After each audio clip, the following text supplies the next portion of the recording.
is Hidden Killers with Tony Bruschi. Here now, Tony Bruschi. Bryan Kohberger is telling prison guards that he might harm himself.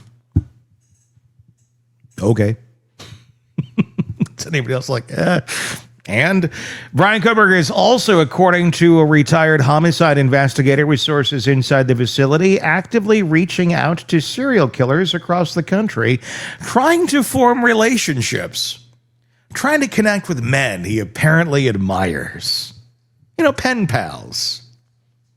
One of these things suggests a man in crisis. The other suggests a man building his network. So which is it? Because you don't get to be both. You don't get to threaten self-harm, to manipulate your housing situation while simultaneously working on your serial killer pen pal project. Those two things don't exist in the same psychological space, unless, of course, neither one is appearing what it appears to be. I'm curious to get your thoughts on this as we go through it. In the comment section on YouTube is where you can let your voice be heard. Just search Hidden Killers with Tony Bruschi. Hit subscribe. Let us know your thoughts. And also, while you're listening to this, if you're listening to us on Apple Podcasts right now by chance, please leave us a review on Apple Podcasts. That would really help us. It helps us grow in the rankings. Let other folks know that we exist. So a few kind words there. Takes about 3 seconds. Please, on Apple Podcasts, we would appreciate a review there. So thank you so much for that in advance. Continuing on. Kaylee Gonzalez, Madison Mogan, Xander Kernodle, and Ethan Chapin, they did not get to weigh in on this. They are gone, stabbed to death in their beds at 4 a.m. by the man now complaining that his cell is too small and the bananas aren't the kind that he likes. Oh, spare me. Let's talk about what's really happening inside the Idaho Maximum Security Institution. According to Chris McDonough, a retired homicide detective and director of the Cold Case Foundation, who says he has insider sources at the facility, Kohberger has been writing messages to prison staff. The content of those messages, per McDonough's account to the Daily Mail and Fox News Digital, if they don't move him out of J Block, he's going to harm himself. Not kill himself, harm himself. McDonough points out that distinction matters. He's not saying, I'm going to end it. He's saying, I'm going to harm myself. And then McDonough asks the question that prison staff is apparently asking themselves, is he using a threat about harming himself as leverage to get out of J Block, or does he really feel he's going to harm himself? The answer, if you're paying attention to his behavior, seems to be pretty clear, because while Kohberger is supposedly so distressed that he might hurt himself, he's also, according to the same source, reaching out to serial killers, both inside the prison and outside of it, actively trying to communicate with high-profile murderers. McDonough told Fox News Digital he's tried reaching out to other serial killers, but I don't know whether any relationships have formed, both inside and outside. He's trying to communicate with people outside the walls. That's not crisis behavior. That's networking. Let's be clear about where Kohberger is housed and why that matters. J Block at the Idaho Maximum Security Institution in Kuna is long-term restrictive housing, high-profile, high-risk inmates. His neighbors, according to Court TV's review of jail records, include Chad Daybell and Thomas Creech, both on death row. 23 hours a day in a single-person cell, moved only in restraints, 1 hour of outdoor recreation, showers every other day. The inmates communicate through air vents, and according to McDonough, they've joined forces against Kohberger. The harassment, by all accounts, has been relentless, taunting through the vents at all hours, documented threats of sexual harassment, his own handwritten complaints to the deputy warden references minute-by-minute verbal threats and harassment. Other inmates have allegedly flooded his cell by clogging fixtures. Food trays have reportedly arrived with items missing. McDonough's assessment, it's driving him crazy. Here's where it gets instructive. Kohberger filed his first complaint on his second day in J Block. By less than a weekend, he'd filed another one, this time documenting specific threats. By July 30th, 2025, 1 week after sentencing, he submitted a formal handwritten request to be transferred to B Block. By August, the prison held a protective custody hearing. Kohberger reportedly acknowledged during that hearing that he'd become less of a target as outside interest in the case had faded. Officials kept him in J Block anyway. By September, the complaints had shifted to his diet, the bananas specifically. McDonough's quote to the Daily Mail, "They're not the kind that he likes. I'm not sure if that means they may have bruises on them and he doesn't like that, or if there's a particular type of banana that he likes." You can't make this stuff up, right? This guy is a quadruple killer. And he's complaining about the bananas not being the type that he likes. 5 formal complaints in 4 months. Now that is interesting. And now self-harm threats? McDonough's read on this is blunt. He told Court TV he wants out of that J Block real bad because other inmates are taunting him. That's the worst thing in the world for that ego. Now, Bryan Kohberger has turned that into a foundation to use vague threats about harming himself in an attempt to get out of the situation in the J Block. He compared it to a toddler having a tantrum. Here's what makes the tantrum theory compelling: the serial killer outreach. A man in genuine psychological crisis doesn't spend his limited time and energy trying to network with other murderers. A man in genuine distress doesn't look at the situation and think, you know what I need? Pen pals who've done what I've done. That's not desperation, that's aspiration. And it tracks with everything we know about Kohberger's history. This is a man who pursued a PhD in criminology at Washington State University while living 10 minutes from the house where he would eventually commit 4 murders. He studied criminal behavior academically. He researched it. He wrote about it. And according to reporting that emerged early in this case, he may have been more than just academically interested. Kohberger studied under Dr. Catherine Ramsland at DeSales University during his master's program. Ramsland is an expert on serial killers. She wrote Confession of a Serial Killer, The Untold Story of Dennis Rader, the BTK Killer. She had a years-long academic and personal relationship with Rader. Carrie Rawson, BTK's daughter, told Fox News she wouldn't be surprised if Kohberger tried to contact my father, given those connections. At the time, she said there was no proof, but the pathway was there. A fellow PhD student at Washington State told investigators that Kohberger had expressed interest in the emotions of what it felt like when committing a crime.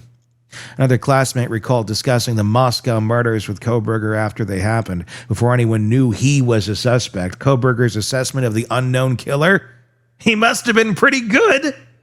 He was talking about himself. He just didn't know anyone else knew that yet.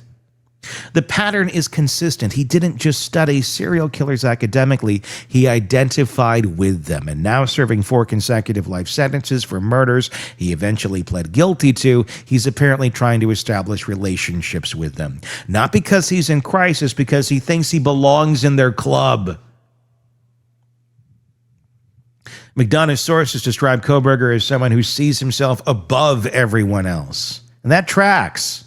It explains the contradiction between the self-harm threats and the serial killer networking. The inmates in J Block don't respect him. They taunt him. They threaten him. They make his life miserable.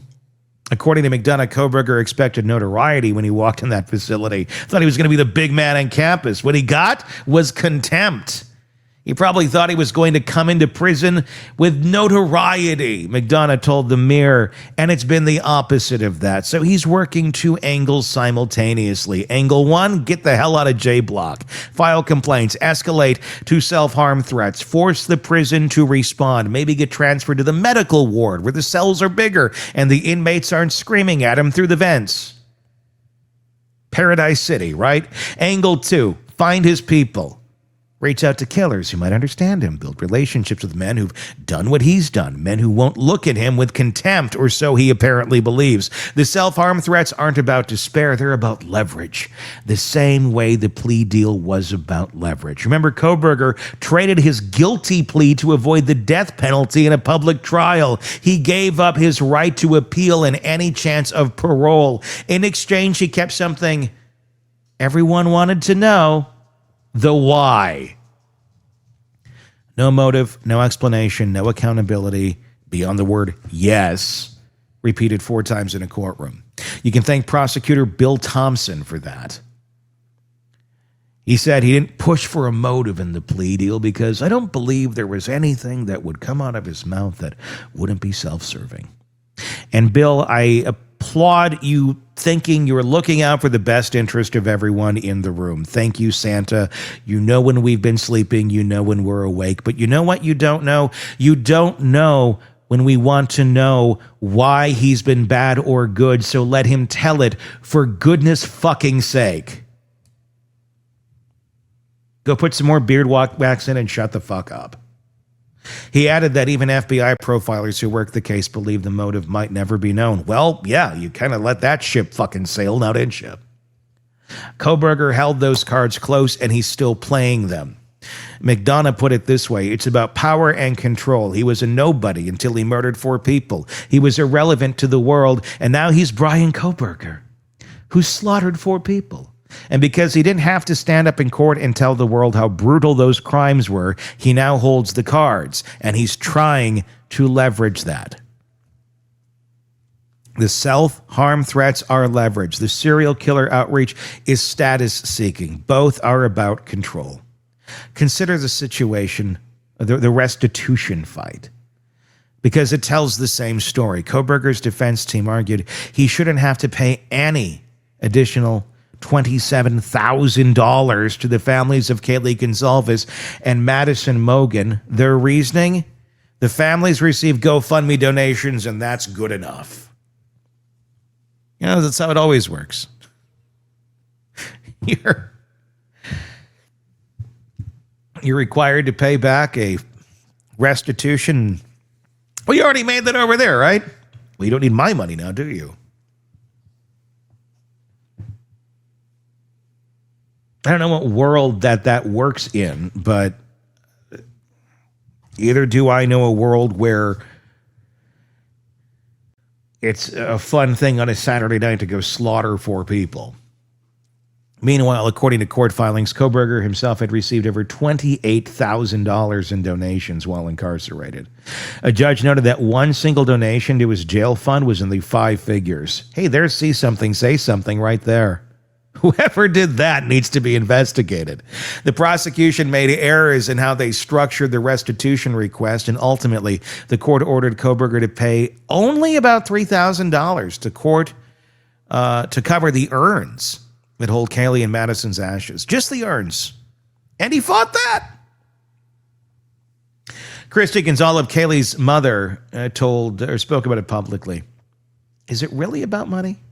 Everybody knows he's never going to pay a single dime. So why do they care if that's like the most astronomical number in the world? But it's just that control, denying our restitution, wanting to argue and fight over that. And she's right. It's not about the money. It never was. It is about control. It's about winning. It's about being the one who decides. The same impulse that drives the self-harm threats, the same impulse that drives the serial killer networking, the same impulse that drove him to plead guilty without ever explaining why he did what he did.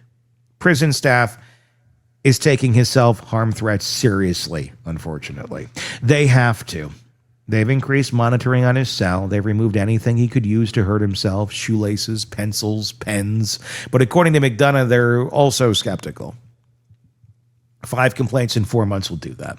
The banana grievance will do that. The pattern of escalation from complaints to demands to threats will do that.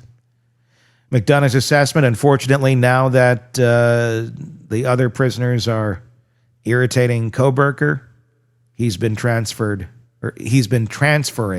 that irritation to the staff, and they're having issues with him in the prison. He's not in crisis. He's in a situation he can't control. And for a man who sees himself as superior, who spent years studying killers and apparently believed he'd be welcome into their ranks, that might be the worst punishment of all. The inmates won't respect him, the staff won't move him, and as far as we know, the serial killers haven't written back. Here's what we're left with. Bryan Kohberger is threatening to harm himself while actively trying to build relationships with men he apparently admires. Men who killed far more people than he did. He's fighting restitution for earns while sitting on tens of thousands in donated funds. He's complaining about bananas while 4 families grieve children who will never eat another meal. The contradiction isn't actually a contradiction, it's a portrait. This is a man who expected to matter, who expected notoriety, respect, maybe even admiration in certain circles, who studied the psychology of killers, the psychology of killers and believed, apparently, that he understood something the rest of us didn't.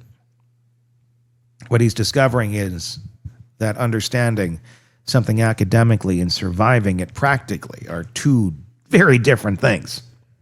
The inmates don't care about his PhD. The prison staff doesn't care about his complaints, and threatening to hurt himself doesn't change the fundamental reality.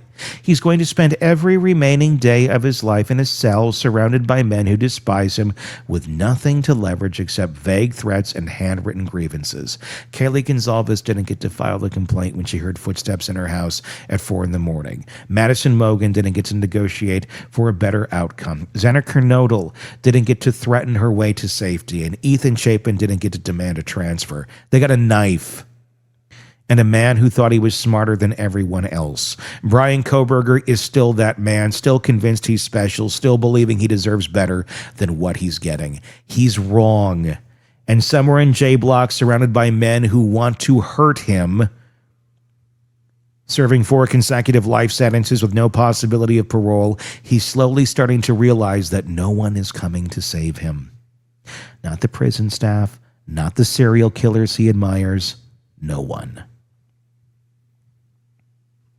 Your thoughts in the comments section on YouTube. If you're not already there, search Hidden Killers with Tony Bruschi. That is where you will find us. We'd love to hear your thoughts there. And like I said earlier, if you got a moment and you're on Apple Podcasts, please check out Hidden Killers with Tony Bruschi there. Hit subscribe and leave us a review on Apple Podcasts. It's how most people listen to podcasts, through Apple Podcasts, so that's why I ask for it there. And those reviews help us in the rankings and help people find out that we exist. So I really do appreciate if you got 3 seconds to do that. Thank you so much in advance. Until next time, I'm Tony Bruschi. We will talk again real. Want more on this case and others? Then press subscribe now and don't miss a moment of true crime coverage from Tony Bruschi and the Hidden Killers podcast.